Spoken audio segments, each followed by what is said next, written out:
28 और 29 जनवरी की दरमियानी रात को महाकुंभ में जो भगदड़ हुई, उसको लेकर अब बीबीसी ने अपनी रिपोर्ट में एक बहुत बड़ा खुलासा कर दिया है और बीबीसी की तरफ से दावा किया गया है कि उत्तर प्रदेश की योगी सरकार सरासर झूठ बोल रही है, क्योंकि सरकार का कहना है कि इस भगदड़ में मात्र 37 लोगों की जान गई, जबकि बीबीसी अपनी रिपोर्ट में दावा कर रहा है कि 37 नहीं बल्कि 82 लोगों की जान गई है और 82 से भी आंकड़ा ज्यादा हो सकता है।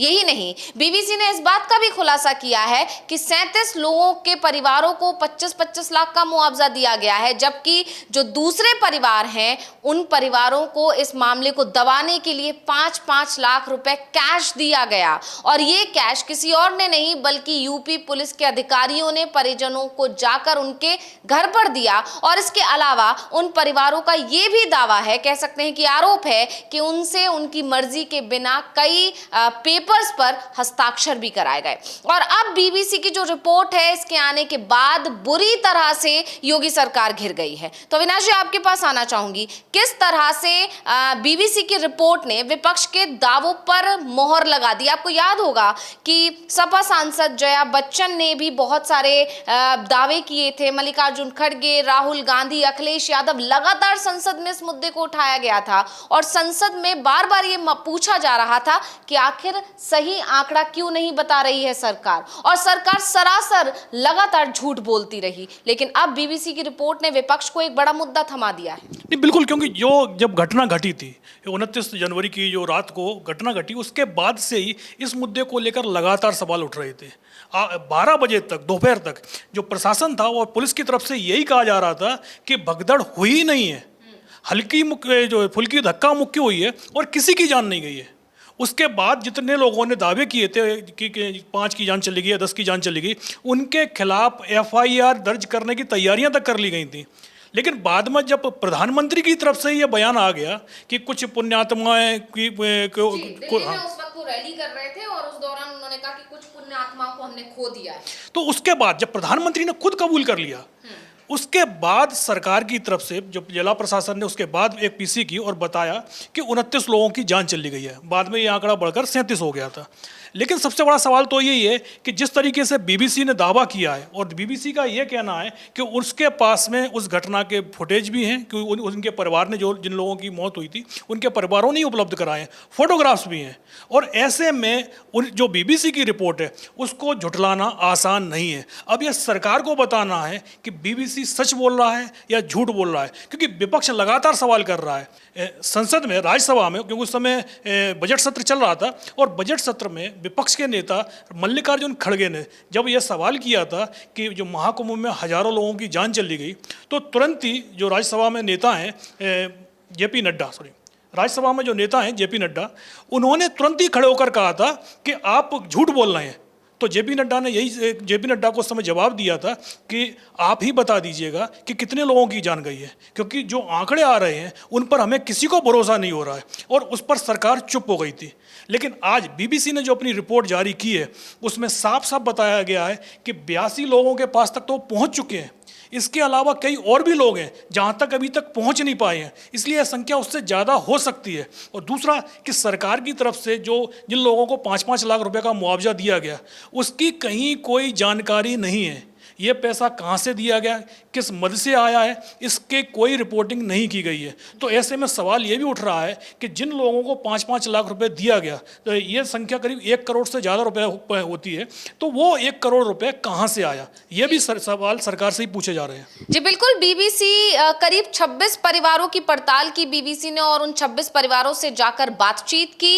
इस बातचीत में खुलासा हुआ कि पुलिस अधिकारी बाकायदा पहुंचे और 5-5 लाख रुपए के बंडल दिए गए, 500-500 नोट के वो बंडल थे। और बीबीसी को इन परिवारों से ऐसे कई वीडियो और फोटो भी मिले हैं जिसमें पुलिस टीमें 500 रुपए के नोटों का बंडल देते हुए दिख भी रही हैं। यानी कहा जा सकता है कि जो परिवार है, 26 परिवार, उन्होंने बाकायदा सबूत भी सौंपे हैं बीबीसी को। कई परिवारों ने बीबीसी को बताया कि उनकी मर्जी के खिलाफ उनसे ऐसे कागजों पर हस्ताक्षर करवाए गए जिनमें अचानक तबीयत बिगड़ जाने के बाद जान जाने की बात पहले से ही लिखी हुई थी।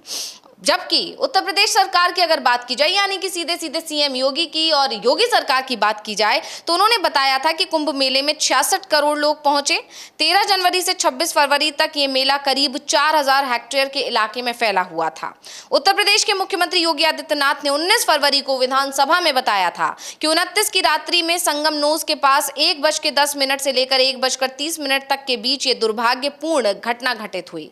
66 श्रद्धालु उसकी चपेट में आए थे, जिन्हें तत्काल हॉस्पिटल पहुंचाया गया, जिनमें से 30 श्रद्धालुओं की जान चली गई, 30 में से 29 की पहचान हुई। बीबीसी की पड़ताल में यह भी पता चला है कि मुख्यमंत्री जिन्हें प्रेशर पॉइंट बता रहे हैं, उन जगहों पर भी श्रद्धालुओं की जान जानी गई और भगदड़ में ये जान गई। 50 से ज्यादा जिलों में भी की गई इस पड़ताल में बीबीसी ने 100 से ज्यादा ऐसे परिवारों से मुलाकात की जिनका कहना था कि उनके अपनों की जान कुंभ भगदड़ में गई है। यही नहीं, बीबीसी के पास इस बात के पुख्ता सबूत हैं कि कम से कम 82 लोग कुंभ भगदड़ में मारे गए। जो परिवार अपनी बात साबित करने के लिए पुख्ता सबूत नहीं दे सके, उन्हें बीबीसी ने 82 मृतकों की सूची में शामिल नहीं किया गया। यानी 82 तो वो हैं जिन्होंने पुख्ता सबूत दिए हैं, और इसके अलावा बहुत संख्या है जिनके बारे में जिक्र बीबीसी इसलिए नहीं कर रहा है क्योंकि उसके पास कोई पुख्ता जानकारी नहीं है। यानी साफ कहा जा सकता है कि बीबीसी ये कह रहा है कि हम हवाई बात नहीं कर रहे हैं। अगर किसी भी तरह का एक्शन बीबीसी के खिलाफ अब लिया जाता है, क्योंकि आप जानते ही हैं अविनाश जी, जिस तरह से पीएम मोदी को लेकर डॉक्यूमेंट्री बनाई थी बीबीसी ने और उसके बाद उन पर एक्शन हुआ था, बीबीसी के कई जो ऑफिस हैं उन पर छापेमारी की गई थी। तो ऐसे में इस बार बीबीसी पहले से ही पूरी तैयारी के साथ इस रिपोर्ट को लेकर आया है और उसने अपनी इस रिपोर्ट में कहा है कि हमारे पास पुख्ता सबूत हैं जिन 82 लोगों के बारे में हम यहाँ जिक्र कर रहे हैं। इसके अलावा बीबीसी को 19 और परिवार मिले हैं जो 25 लाख का मुआवजा पाने वाले 36 परिवारों से अलग हैं, और इन परिवारों को रहस्यमय तरीके से 5 लाख रुपए भी नहीं मिले हैं। यानी 36 परिवार वो जिन्हें 25-25 लाख रुपए मिले, उसके अलावा 26 परिवार वो जिन्हें 5-5 लाख रुपए दिए गए, और 19 परिवार ऐसे हैं जिन्हें कोई मदद ही नहीं दी गई है। इन 19 परिवारों का भी कहना है कि इनके अपनों की जान 29 जनवरी को कुंभ में अलग अलग जगह हुई भगदड़ में हुई। अपनी बात को साबित करने के लिए कई लोग पोस्टमार्टम की रिपोर्ट की भी बात कर रहे थे, और इन 19 में से कई परिवार ऐसे हैं जो 29 जनवरी को मेला क्षेत्र में ही ली गई वो फोटो और वीडियो भी दिखाते हैं जिसमें उनके परिजनों की बॉडी दिखाई दे रही है। नहीं, बिल्कुल कि जिस तरीके के बीबीसी ने अपने दावे किए रिपोर्ट में, उन्होंने कहा है कि जिन लोगों ने हमको जो फुटेज दिए हैं, वीडियो दिए हैं और सबूत उपलब्ध कराए हैं, हम सिर्फ उनकी ही संख्या बता रहे हैं। 100 से ज़्यादा ऐसे लोग जिन्होंने दावा किया है और उस दावे की पुष्टि उनके आस पड़ोस के लोगों ने भी की है। तो सबसे बड़ा सवाल तो यही है कि शुरुआत से ही सरकार पर ये आरोप लग रहे थे कि वो जो मरने वाले हैं उनके संख्या को छिपाने की कोशिश कर रही है। एक तरफ हम देखते हैं अभी बेंगलोर में भगदड़ हुई जिसमें 11 लोगों की जान चली गई, और उसको लेकर जिस तरीके से बवाल देश में मचाया गया और ये कहा गया कि वहाँ की सरकार को बर्खास्त कर देना चाहिए, और उससे बड़ी भगदड़ उत्तर प्रदेश में मचती है। वहाँ पर जो लोग मरे हैं उनकी संख्या को भी छुपाया गया है, अगर हम बीबीसी की रिपोर्ट को सही माने तो। और ऐसी स्थिति में जो कुंभ लगा, उस कुंभ को लेकर सरकार, जो बीजेपी केंद्र सरकार है, वो प्रदेश सरकार की पीठ थपथपा रही है। उससे सवाल नहीं पूछ रही है कि इतने लोगों की जान गई, ये आंकड़े क्यों छुपाए गए। किसी ने सरकार की तरफ से ये नहीं कहा कि योगी आदित्यनाथ को इस्तीफा देना चाहिए। सभी लोगों ने कुंभ की तारीफ की और उसका ढिंढोरा पूरे दुनिया में पीटा, लेकिन जो उसकी अव्यवस्थाएं थी उस पर किसी ने भी सवाल नहीं किए, और विपक्ष की तरफ से जब भी सवाल किया गया तो उनको हिंदू विरोधी ठहरा दिया गया। तो ऐसे में सबसे बड़ा सवाल तो यही उठ रहा है कि एक तरफ आप जो बेंगलोर की भगदड़ मचती है उसको लेकर तमाम सवाल करते हैं, और दूसरी तरफ जो महाकुंभ में भगदड़ मचती है जहां अव्यवस्थाएं फैली हुई थी, उस पर सरकार क्यों चुप बैठी हुई है। जी बिल्कुल। अब यहाँ पर एक बार फिर ये साफ हो गया है कि मानसून सत्र जब होगा तो विपक्ष के हाथ में 2 बड़े मुद्दे होंगे। पहला ऑपरेशन सिंदूर के बाद हुए सीज फायर का, और दूसरा महाकुंभ में जो भगदड़ हुई उसमें आखिर कितने लोगों की जान गई, यानी सही आंकड़ा क्या है, ये बार बार सरकार से अब पूछा जाएगा, और सरकार अब बुरी तरह घिरती हुई दिखाई दे रही है। बहुत बहुत धन्यवाद अविनाश जी तमाम जानकारी के लिए, और इसी के साथ मुझे यानी अंशिता को दीजिए इजाजत। नमस्कार।